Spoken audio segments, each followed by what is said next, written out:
Hi there, my name is Callie Autopolic and I am a senior in the BSW program at Salish Community College, and I will be presenting the many faces of domestic violence.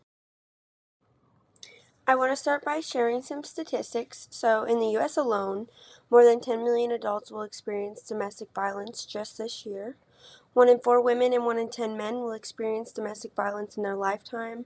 1 out of 2 female and 1 out of 13 male murder victims are killed by intimate partners. And domestic violence survivors are twice as likely to attempt suicide, multiple times actually. Hi there, I'm Adam. I'm 36 years old, and live with my wife in the suburbs of LA. My wife and I were high school sweethearts, and have been married for 11 years now. We have a good marriage. It has its ups and downs, but don't they all? I will say, things between my wife and I changed a lot during the pandemic, but I like to think it's just a part of growing and changing as individuals. During COVID-19, I lost my job, but my wife did not. Thankfully, this change didn't put us in a financial struggle because of my wife's good job, but it did put additional stress on our marriage. Following the pandemic, rather than returning to work, my wife encouraged me to pursue my lifelong dream of grad school. Since we had always kept our finances separate, we opted to continue to do so. Being that I was without income, but we wanted to maintain separate finances, she just provided me with a debit card to use linked to her account.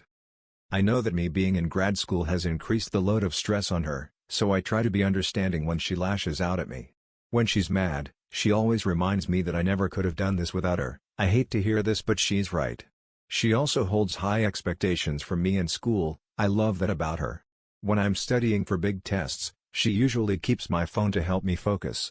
I know it's just because she loves me and wants me to be successful. Often after she takes my phone, she will take our car and leave to allow me time to study alone.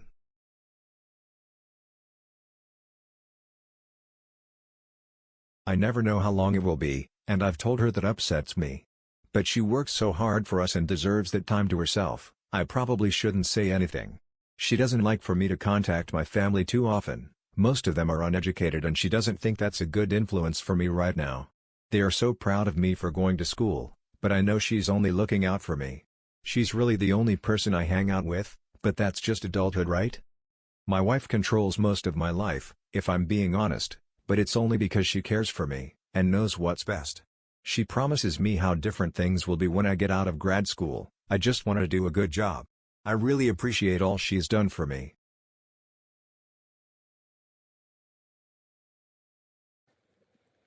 Adam is a victim of domestic violence. While Adam gave a brief and casual summary of the challenges of his marriage, further assessment would reveal signs of domestic violence. Some examples of this are the wife controlling finances, completely limiting access and information available to Adam, the wife using manipulation and intimidation tactics to guilt Adam for not contributing financially, the wife controlling and isolating Adam from friends, family, and the public, the wife promising change in the future in attempt to minimize the current behaviors, and the wife controlling all aspects of where Adam goes, who he contacts, what he does, and when, independently. As you can see, this is usually more common among women, but it does happen among men. And if you notice, talking to Adam, he doesn't blatantly tell you he's being abused. He tries to minimize and excuse much of her behavior due to what she's doing for him, and makes it to seem to be very casual what's going on. My name is Cassandra and I'm a 35-year-old wife and mother of 3. My husband and I have been married 5 years. He is truly the best man I've ever known and he saved my life. My 3 children are not his, but he adopted them and cares for them all like his own. Before I met my husband, life was very different. Around age 22, I went into a drug-induced psychosis and spent years in and out of psych wards, living on the streets, and just making poor choices. Following an unsuccessful overdose and a trip to rehab, I finally found the help that I needed. Eventually my doctors were able to diagnose my mild schizophrenia, and find a medication that yielded great results in managing my diagnoses. Since then, I have been able to maintain a normal life, and function as a great mother and wife.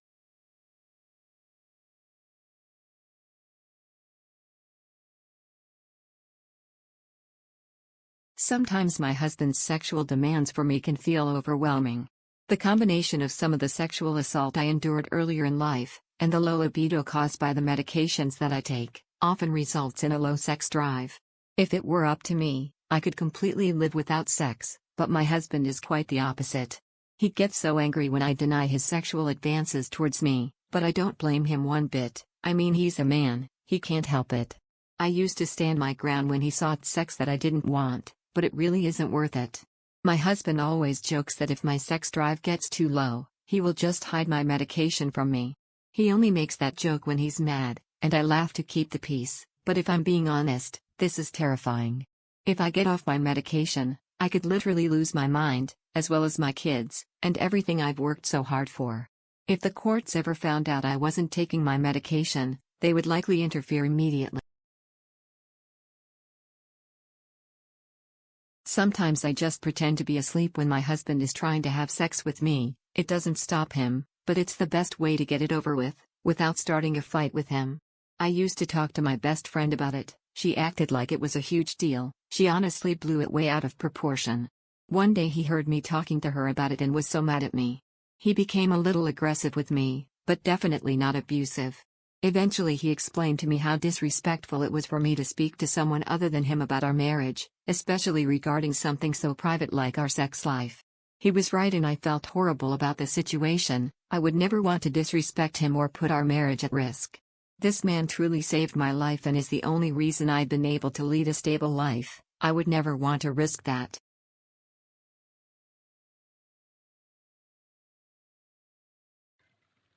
Cassandra is a victim of domestic violence, and I want to note that in a situation like this, as a social worker or even a friend or family member, it can be easy to sometimes try to talk yourself out of what you're noticing or try to excuse the signs you're seeing of domestic violence or convince yourself it's not as bad as you think because of the fact that he does a lot for her and she absolutely adores him, loves him, idolizes him, speaks of how good he takes care of her. But the reality of the situation is that she is frequently experiencing marital rape. Her husband uses manipulation tactics and isolation as another tactic of control. One example of this is him making jokes of taking away her medication. If he makes it a joke, she can never get mad at him for it without him having a scapegoat. And due to the fact that he has helped her maintain such a stable life with her diagnosis, she kind of excuses and justifies the abuse.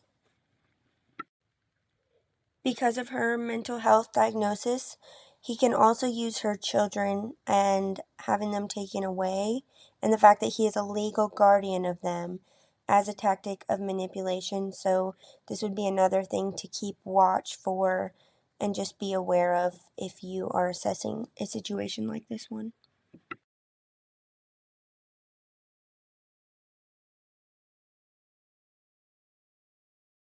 Hi. Nice to meet you. I'm Harper. I'm 29 years old in my final year of pharmacy school. My boyfriend Carlin and I have been together 2 years. He is also in pharmacy school. We have a great relationship. We're both pretty independent and do a good job maintaining our personal identities, but we love spending time together. The only downfall in our relationship is when we fight. It's bad. I mean, like, we've never abused each other or anything, but sometimes we're both crazy. By time we get through a fight, someone has usually punched a hole in something, and we've called each other every name in the book.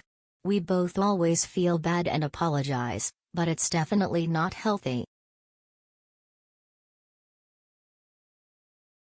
A couple of times after fights, Carlin has told me that I'm abusive. Of course I have to laugh because if you want to get technical, you could call stuff that both of us do abusive. The last time he said it was because he punched a hole in my wall, so I slapped him across the face. I'm sorry, but you cannot cause damage to my apartment and act like I'm just going to let it go. I literally never would have laid a hand on him if he wouldn't have punched the wall. The time before that, He said I was abusive because when I caught him texting one of our female classmates, I shattered his cell phone on the concrete right in front of him. He claimed the whole time that they were just discussing an assignment, but what a joke, thinking you won't get punished for talking to other women. I was raised to stand up for myself.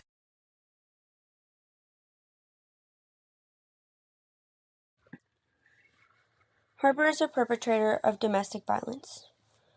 I want you to take note that both in Harper's instance and in previous examples, when both the perpetrator and the victim bring up the word abuse, air quotes are there on purpose because it is to downplay what the word abuse actually means, as they often don't see what's going on as abuse.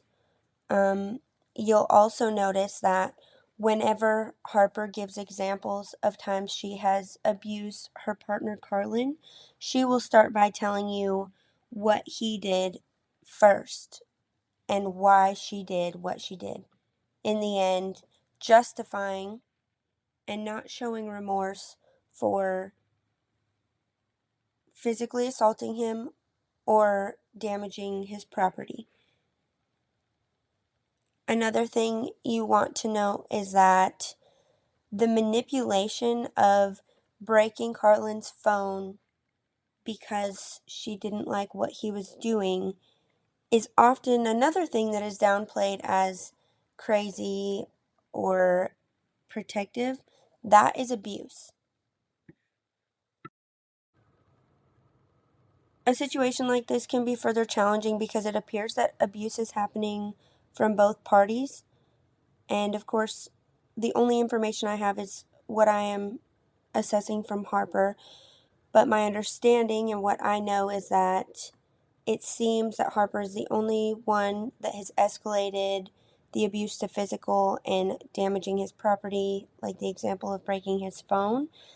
Obviously, I would highly encourage both parties to seek assistance, therapy, etc. But as of right now, it appears that Harper is the only one that has escalated this to physical abuse. I thought it was important to include Harper's example because in a situation like this where it can be a little hard to judge because it appears there may be verbal abuse on both sides, it's important to note that sometimes women can be the main perpetrator or the more aggressive perpetrator while going unnoticed because they are women or because both parties have been verbally abusive. It's easy for people to sometimes make less light of what's going on when a woman's doing it. Additionally, men are less likely to seek out assistance or call abuse what it is. So it's important that we know these signs and are aware.